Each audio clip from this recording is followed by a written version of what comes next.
you gonna call? This is Illiterate. My name is Evan. My name is Taylor. I read a book this week. I watched a movie this week we are covering because you demanded it.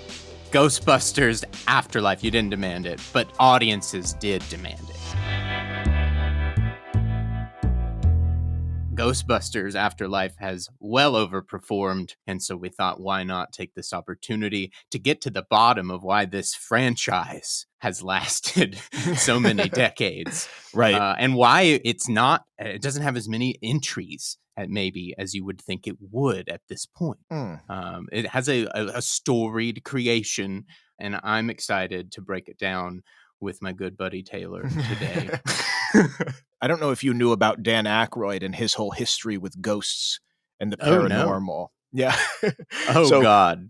We always talk about how things have to have some sort of personal connection. And he is exactly explicitly, his great-grandfather was a renowned spiritualist. Maybe this sounds familiar if you go back to our episode on The Conjuring. I'll put a link to that in the show notes. But spiritualism, because you had asked when we were talking about that, it's like, how did this get started? Why were people obsessed with ghosts and ghost hunting and seances and all that? There was a religious movement that happened. I'm talking early 1800s. This is 1840s to the 1920s. This interest in mixing Christian influence in New England with the ideas of ghosts and spirits outside of that. So Dan Aykroyd's great-grandfather, Samuel Augustus Aykroyd, was a dentist in this time, but was interested in hypnotism as, I don't know whether he actually used it, but to control pain, since there are not a lot of good ways to do that then. But he has all of these diaries and was in seances and was a leader in this spiritualist movement. The great Aykroyd. Yeah. And it carries down. So his grandfather also was part of the Bell Telephone Company and experimented with radios to contact the dead. Oh my gosh. His books and seance practices get passed down. So his father, right out of the gates, we got like major ingredients for what kind of like it becomes Ghostbusters as we know it. Yeah. So then his direct family, his mother has experiences with ghosts, and his father participate, in seances in his family. There's this whole history of this spiritualist movement that has been passed down that Dan Aykroyd, the actor, has lived and has gotten the history of. This is crazy. This is not at it's real all to him, how I thought this was going to open. Yeah. I'm ready. We're talking about movies and all that kind of stuff. And I'm ready for the literary angle most of the time. And I'm I knowing the creators of this, I'm thinking I got, Ghostbusters. We're really going to have to reach a little bit on the literary basis of this kind of thing, or like the cultural significance predating it. You're telling me the Aykroyd family has been spiritualist professionals for hundreds of years. Yeah. Oh God. And that they also were experimenting with the high technology at the time. Yeah, because it's a scientist. Yeah. I mean, approach. It makes sense as soon as you start saying it. I'm just like, this is amazing. I'm so glad we actually did do this. The book that I then read is called A History of Ghosts, written by Dan Aykroyd's father. This is insane. Anyway. Take this seriously. This sounds like a joke. Are you joking me? Is this going to be like Woman in the Window where none of this is true?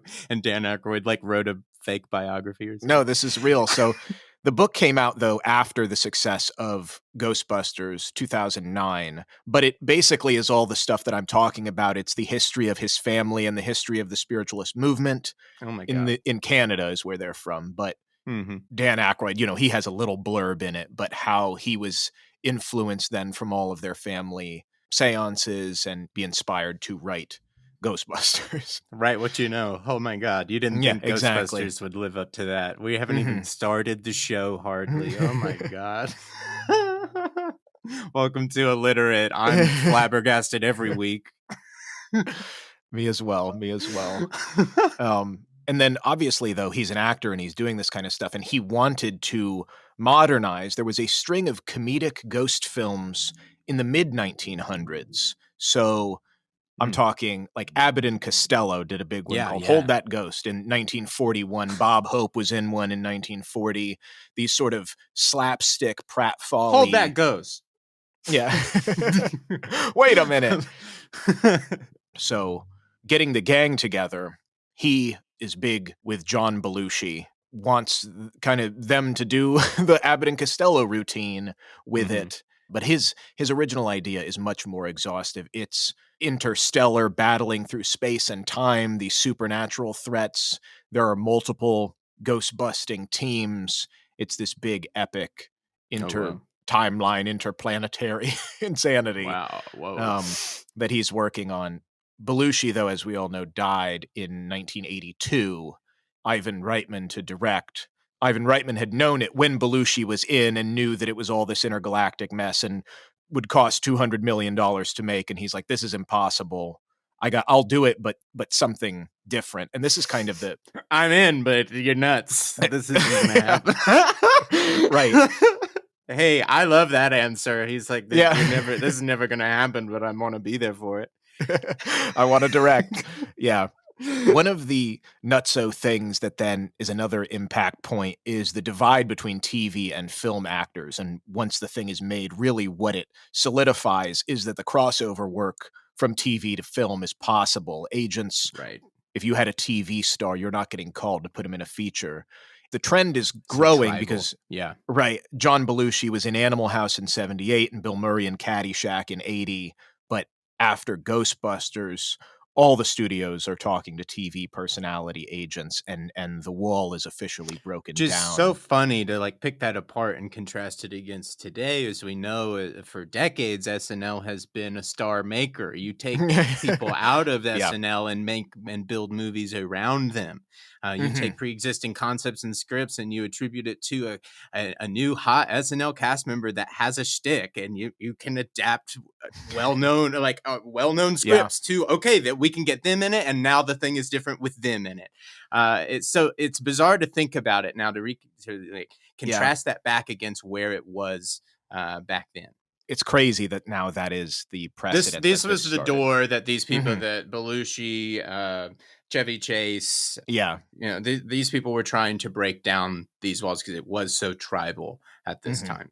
Yeah, so that's what this does when it does come out. But one of the figureheads that I had mentioned, Ivan Reitman, who is the director, as you said, he's in, but it's got to change. It can't be this. So his whole thing then is focusing. I'll do a version of it. He wanted it to be more real, the realism, because the Marshmallow Man situation was in it from the beginning, and he loved that. He was skeptical of it, but it's like Marshmallow Man stays. Yeah, but it can only work if we focus on it being real, and then that will be more believable. It makes sense how, looking at the Marshmallow Man and the scale of the last few moments of the original movie, it makes sense to see where like the whole movie was kind of sitting at that level, at that 30,000 feet level, and they brought it down to much more just it's guys and routine comedy and shtick, and then there's some effects, but it's really down to good writing. Yeah, and then the last few moments it gets to this big scale. So it's easy to see working backwards where, well, most of it was at this scale and then they had to step backwards, but they saved all and they made sure they put the correct energy for that last 10 minutes. And one of the things in terms of talking about like scaling it back, writing it in a certain way, Ivan Reitman said, we got to get somebody else on this, which credit to Dan Aykroyd, because oftentimes people are like, no, this is my thing. Right. But Harold Ramis comes on to help co-rewrite the script. And that's part of it, is setting it in New York City versus this whole intergalactic craziness, which that's another impact point, is celebrating New York City in a time when it's associated with financial issues, high crime rates. Literally the last line of the film is, I love this town, by the main characters. So this is it's funny when you actually put it in its correct context. I think that's probably lost on most people nowadays, certainly a young audience. But when you have that in its correct context, it's actually hilarious. Right. So I think if you had gone to seen Ghostbusters at the time, that's the rollover laughing line almost for the end. But now it's, you know, it's almost campy and sweet, and you don't really even understand what it's kind of even saying. And even further, I want to highlight how interesting it is. We're talking about New York City for the second week in a row as a device coming off right, of with Clifford. Yeah. How a location can be used for good or ill for the context of the story. Right. Yeah, because the ill side of it, talking about media even representing it, the gritty New York City is crime collapsing at, like, just some films from the 70s, Taxi Driver, The Warriors, Escape from New York. It was not painted in this, oh yeah, we love this town, this hard scrabble, like Spider-Man, where they're all, hey, you mess with one of us, you mess New with York all of us. no, New York in the 70s was a very, very different place, and I think that is exactly what has been lost on the audience now. You would show them the original Ghostbusters, and they wouldn't really get it, wouldn't connect with it. The audience at the time fully understands what Ghostbusters is even doing when they put the line in there at the end, when they make a movie like that about that place. You know, that's what the whole thing is. It's the landscape at the angle that the artist meant, you know. So the last bit of context that the artist meant that I was not privy to is the satire on the city government, academia, intellectuals, because this is being created at the beginning of this economic upswing in the 80s, Reaganomics, focusing on privatization, the free market. The Ghostbusters are emblematic of the private sector combating the incapable government and the mayor, you know, and all of that stuff. It's under the guise of supernatural activity, but also the fact that, like, intentional or not, it's showing these sort of public service failings. They reside in a firehouse that's been dilapidated. They're driving an old ambulance, all these public service things that have been sold off to the private sector is a bigger, you know, academic. That's the whole, by the end of it, they are a cobbled together, like, public service department. You know, they ought to be co-opted by the local governments at a certain, and that's why they have the whole look and everything. You're so right about that. That's a really interesting label to put on it, because it's dead on. So if you were coming into this film in the early 80s, you would be more privy to that social satire. That is another reason it was funnier than we might think, not being around at that time. So it got funded from Columbia with this producer, Mr. Price. The only thing is if it can be done by June 1984. So this is 13 months to complete. At this point, there is no finished script. They don't have an effects studio or a start date for when they're going to get this thing off the ground. Hey, we're greenlit. The one thing that they did have that they actually didn't have, which is another impact piece, is the title, the name. Because now this has become so ubiquitous. The Busters suffix was used in advertising for airlines, dentistry, real estate. You know, it was... Right, seems like a no-brainer now. Right. That name was restricted. There already was something, kind of like we talked about with Fast and the Furious. Oh, yeah. It was a Universal / Filmation is this company. They made a kids show, live action sitcom in the 1970s called The Ghostbusters, separated the word. Oh, interesting. I've never heard this. Yeah, I'll post some links. It's bizarre. It's only 15 episodes, and it's two guys and a gorilla, or a guy in a gorilla suit. And it's very slapstick comedy, odd. Didn't last very long, but they had the name, literally Ghostbusters. So what happened was a bit of filmic Hollywood business jujitsu. The producer at Columbia became the guy, Mr. Price, who was on Ghostbusters and approved it. He, early on in the production, switched over and became the head of Universal Pictures. And so he sold it to Columbia for $500,000 plus 1% of the profits. Wow. But back to the writing process, because they still have this kind of bizarre script. They know what it needs to be, but haven't put it together. But they have a deadline. So everybody's getting together, and they worked for 2 weeks straight in Dan Aykroyd's basement. No motivator like a deadline. Yeah. Harold Ramis comes in, and he's the refiner and getting the dialogue together. And also he worked more with Bill Murray. He can kind of write for him. And they neared a final draft by August. The way they got Bill Murray, because he's notoriously non-committal, it could be a week before, and he refuses to sign anything. So even then, yeah, yeah, exactly. So he was not on until it was kind of a good faith thing with the producer, who was saying, "I'll fund your passion project, The Razor's Edge," that was then going into filming, and hoping, well, this will secure his commitment because it's no loss to us. It's not expensive if it doesn't do well. The first shooting day was in October, after they had finished the script in August, and they were still unsure if Murray had read the script when he showed up on set. Wow. The production process then, kind of harping on the chaos of it, the equipment was designed, the proton packs and all that stuff, in 6 weeks before it started filming. Wow. It was edited while it was being shot because they had to hit this summer deadline. And because it's also so effects laden, you had to shoot it in the way you storyboarded. You can't futz around and do different things or even very many takes. I heard Bill Murray explain how during the post process, because it's so crammed, while they were still shooting, they went to have a meal at Ivan Reitman's house, and they were able to see part of it cut together. And that totally changed his perspective on what they were doing. And he went back to work the next day, basically knowing that they were going to have a hit because of what he saw in the dailies, what he saw in a rough cut at the director's house, which is pretty rare, especially for this time, because you're dealing with film. You're typically, you don't see it if you're the actor, if you're the talent, you don't see it until months later. Yeah. That was so much the case then, given the technology. That while they were in the middle of it, it was so run and gun. They were editing on top of it, that being able to see it while he was doing it, just even a glimmer, changed his whole perspective on finishing. Fascinating. Yeah.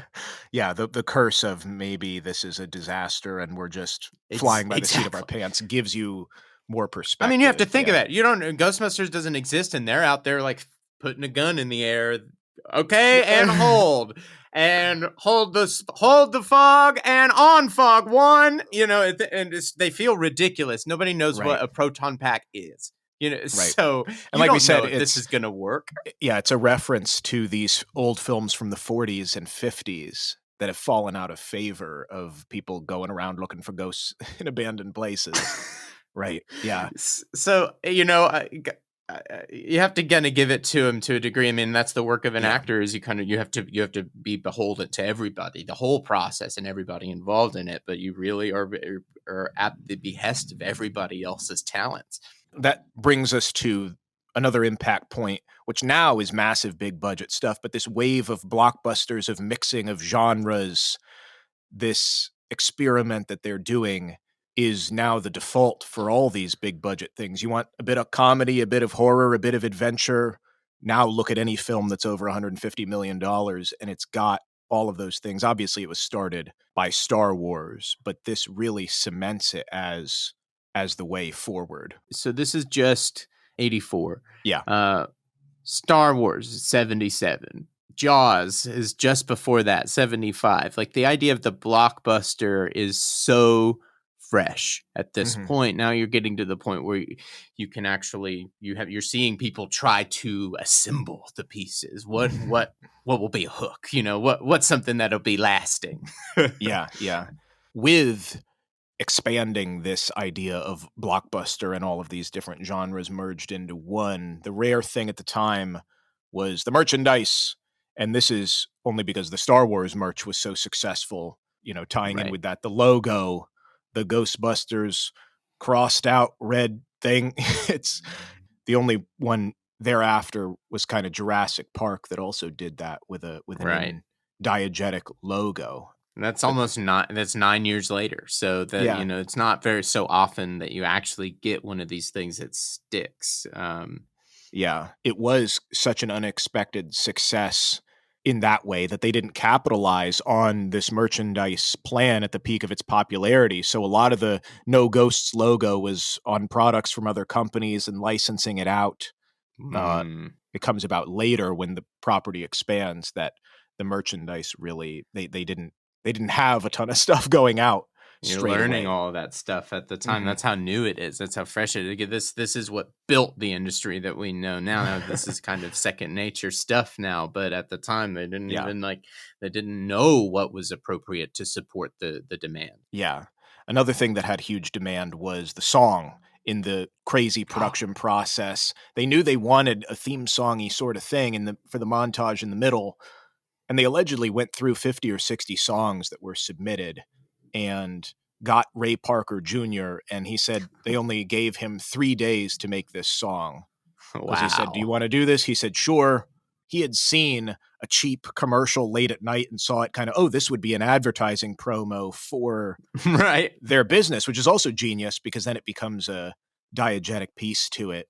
And beautiful. Although they did have a big issue, again, like with the Ghostbusters name, there was a plagiarism lawsuit between Huey Lewis and them because there's a very similar song that he wrote called "I Want a New Drug." I'll post a link to it. Oh, no. You can see how it's different, but also very similar, and this was settled out of court. Similar to in tone and style.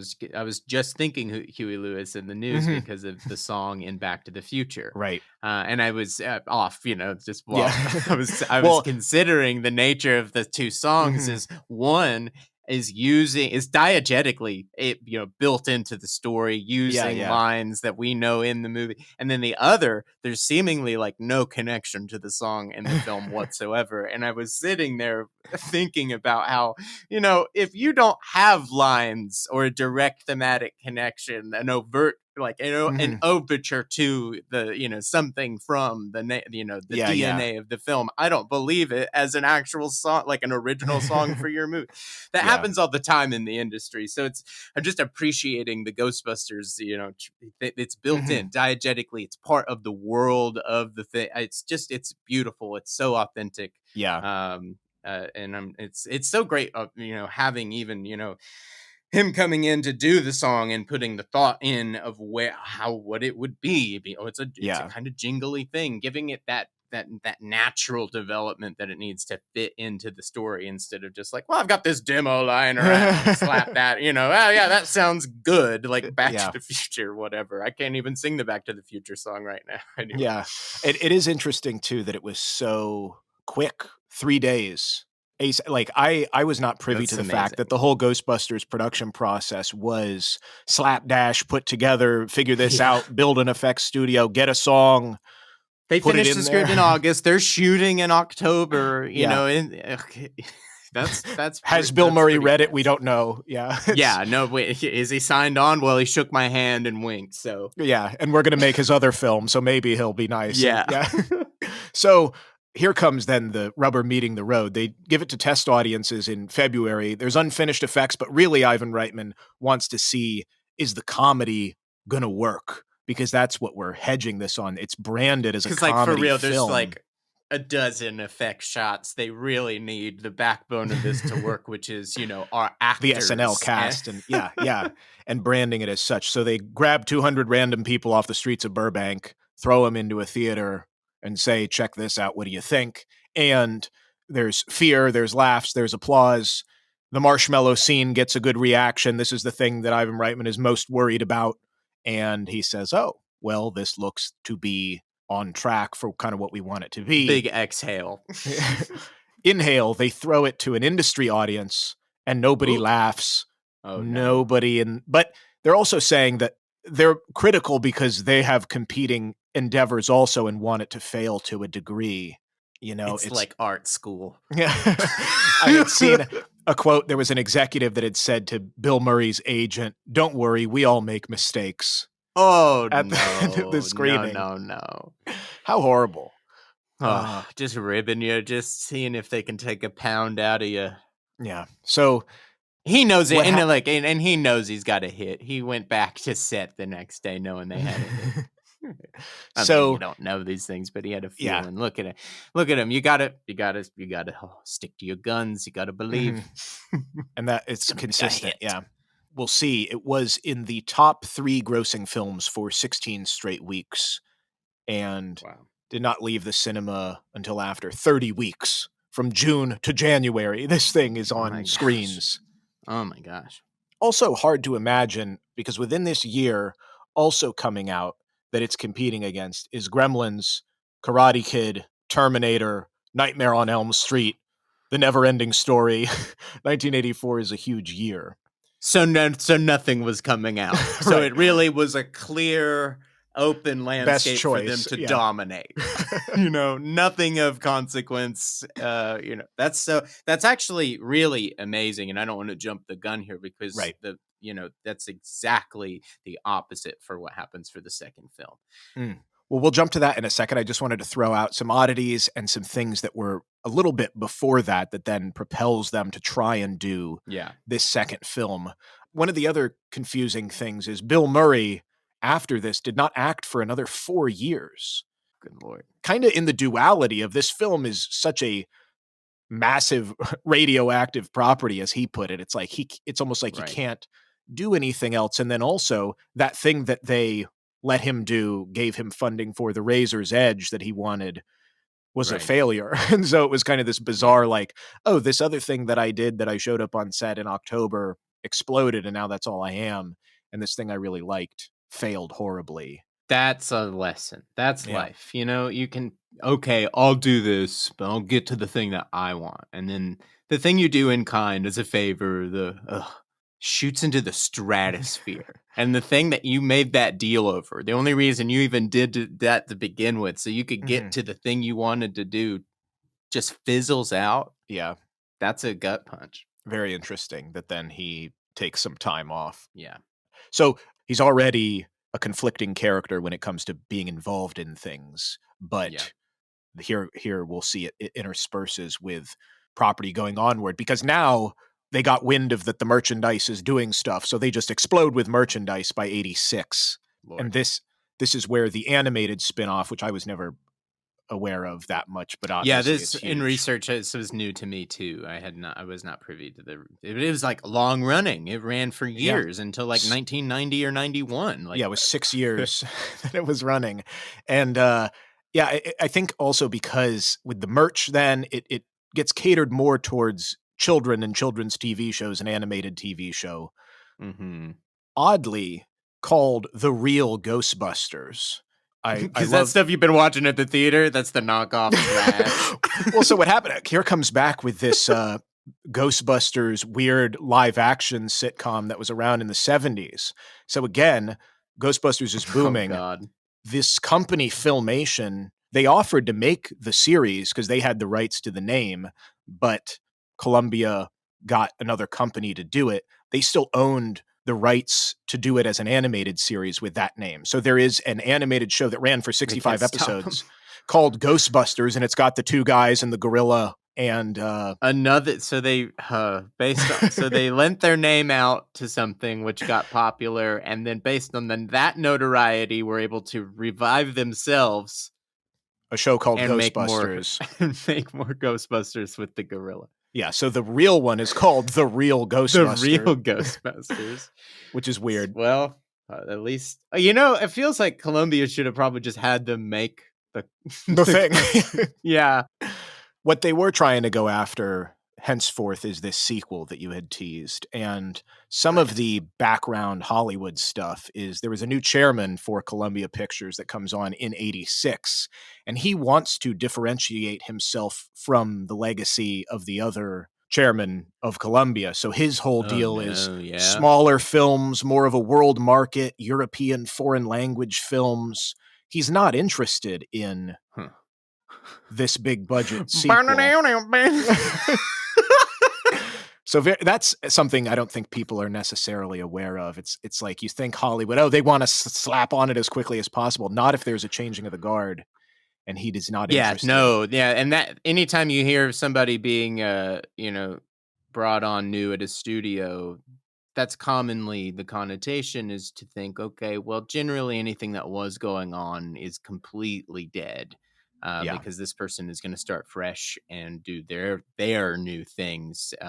It's not always the case, but there's going to be articles about them continuing it as going against like the norm. Yeah. And everything that was in process is completely distanced. So the other thing I had seen with this guy is apparently he attacked Bill Murray and his talent agent and sort of diminished him as an actor and saying he's in it for his gains and he doesn't care about the art of it and all this stuff. And so also Wait, hold on. Who is he talking about? Hold on. Bill Murray, yeah. No, I mean... Right, yeah. And then also slandered his talent agent, who also represented Aykroyd, Ramis, and Reitman. So it was just like... Oh, well, he knows how to do business. Yeah. So coupled with, they did not do the voices for the animated show. They're not wanting to do a sequel for another 3 years. You know, it's just business, Hollywood. So they end up getting a script for it, getting it together. Everybody agrees to come back. But with one of these tests, after a test screening, they had to refilm the entire final 25 minutes of the ending because it sank dead. And then also in terms of the tone, I haven't seen it, but seems to be more serious. It lacks a little bit of the childlike fantasy. Well, it's interesting because it comes back after so long, right? And you find the Ghostbusters as kind of beat down and trodden right. because they're having to they've kind of become the poster boys for this. In the first one, they basically succeeded in proving the paranormal is a real thing. Yeah. And so it's been so long since that happened. They're like overrun. They're exhausted with being with. It's a very interesting parallel with what's happened to these actors and the creative team in between the two movies, because I think you really see it borne out on the screen in the second film, is that it's not really a joke when you see them like doing commercials for things, putting the Ghostbusters name on something that just seems like some sort of corporate hack tie-in. Like, they're commenting on themselves. It's a really interesting place.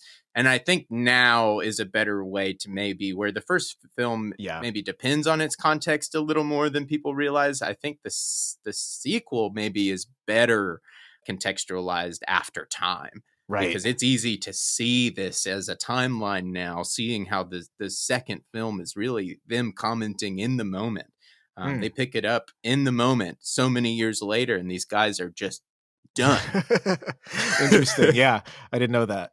I think also tying into something we talked about long ago in our Shrek episode, with them competing against Disney and DreamWorks and their release schedules and all of that kind of stuff. At the same time this is coming out, 2 other films maybe are stealing from them, in the sense that Batman is taking the teenage audience that was interested in more. That's exactly what I was going to say when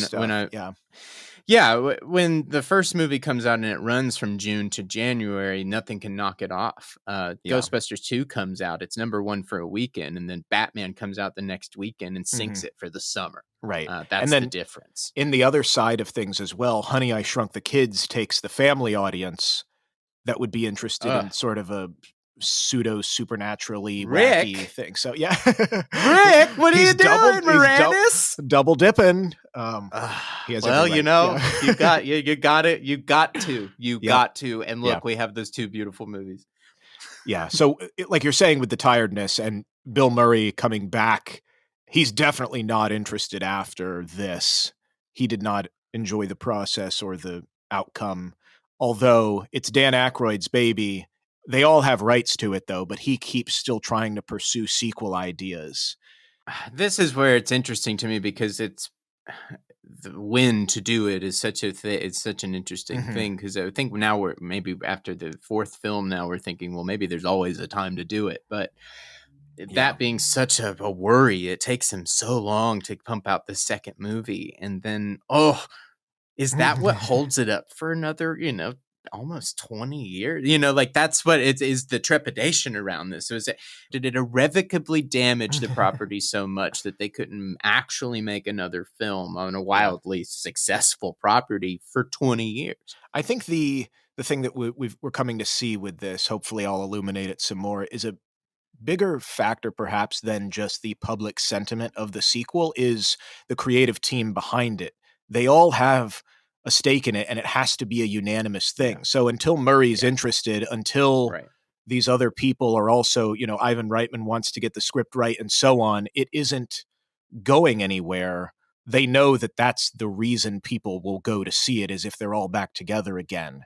Looking back, when I look at them now, they've got the second movie out the door, bridging into the 90s. Looking back, I feel like the 90s is missing the Ghostbusters and well, it's all the merch. Yeah, it's this mythology. Well, I know of it. all of it's there. All of the wake is washing up on the shores, but it feels as if it was primed to. Okay, maybe the second one wasn't as good as the first one. I think time is telling us that it's maybe not as bad as everybody wanted to make it out to be, but if they had just done a third one, then there was enough gusto to actually get it done. Looking back, I look at the 90s and go like, this was a property that was born to thrive in the 90s. Actually, when I look at the second movie, it gives you an idea of what this would have looked like in a, hyper studio, like, cinematic universe jingle thing. Yeah. I'm like, or like, like Jingle All the Way style production, Arnold Schwarzenegger stuff that in the middle of the 90s, it feels like it has a home right there. Gremlins 2, let's do it. Like it feels like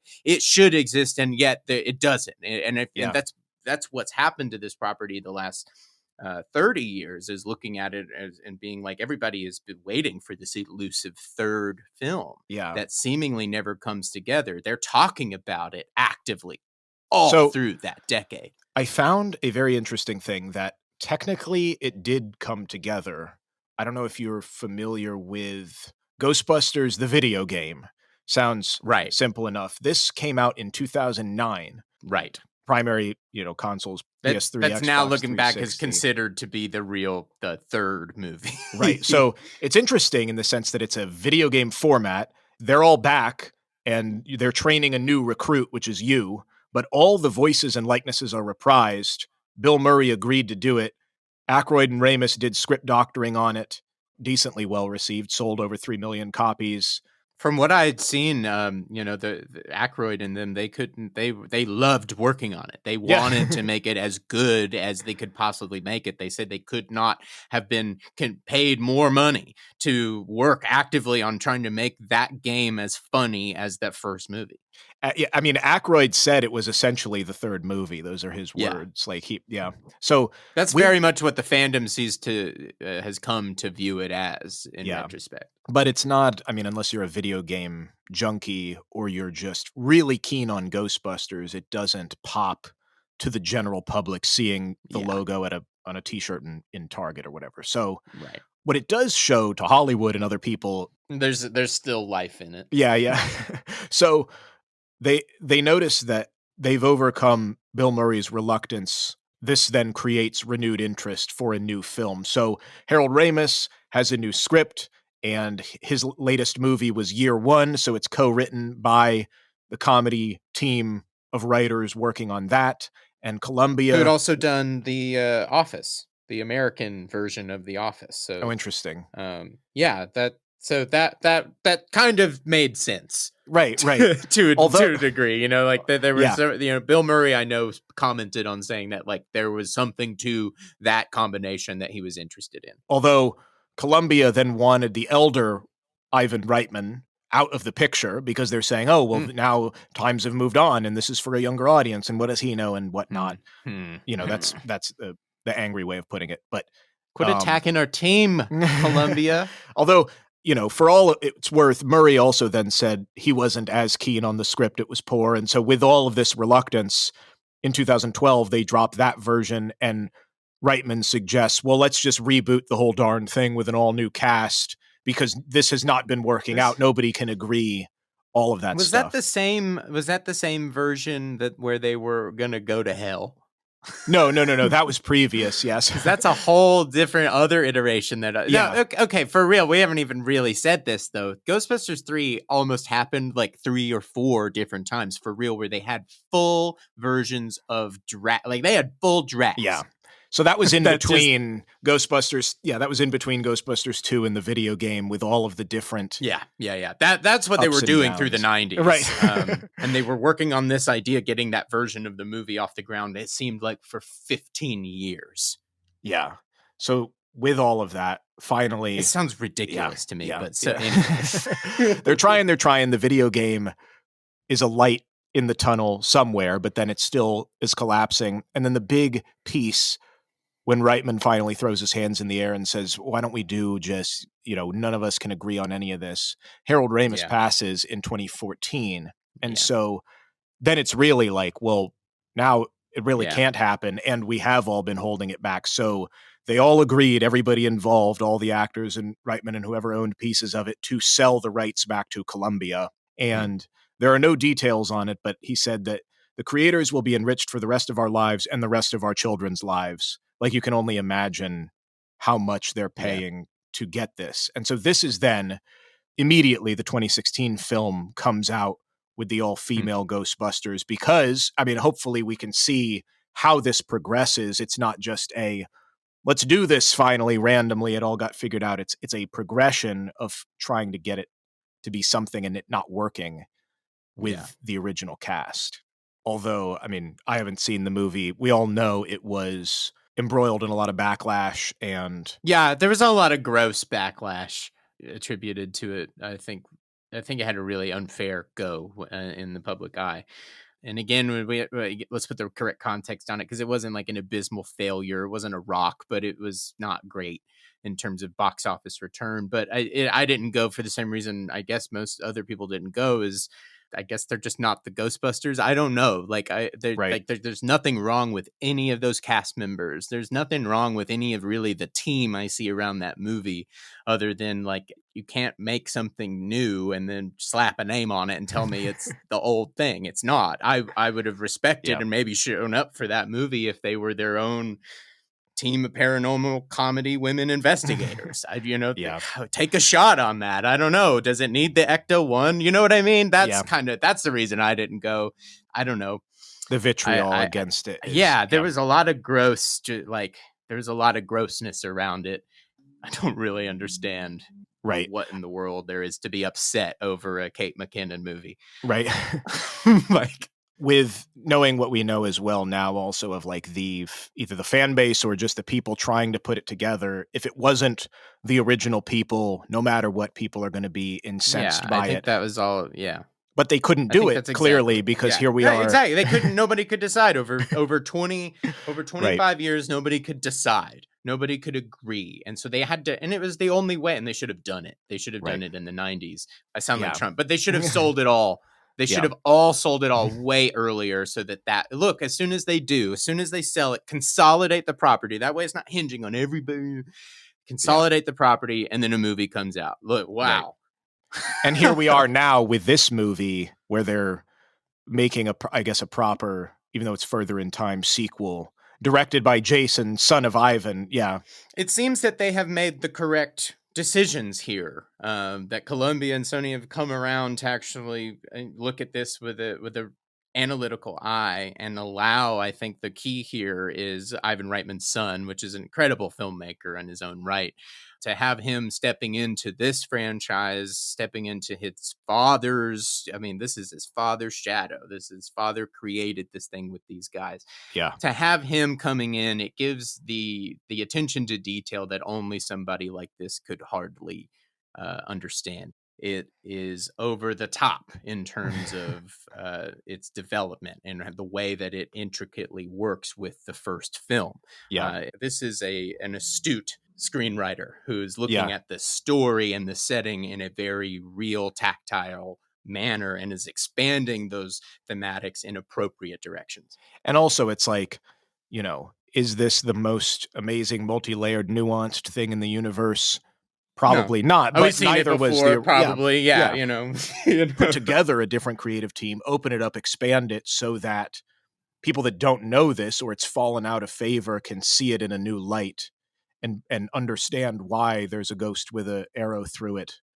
Right. At Walmart. It's become so ubiquitous that we've forgotten, and I say this more as the younger generation maybe needs some explaining on what it even is or why it was funny. We've covered extensively today over why the first movie was funny in its era at its time and how that might totally go by a 10-year-old now or whatever.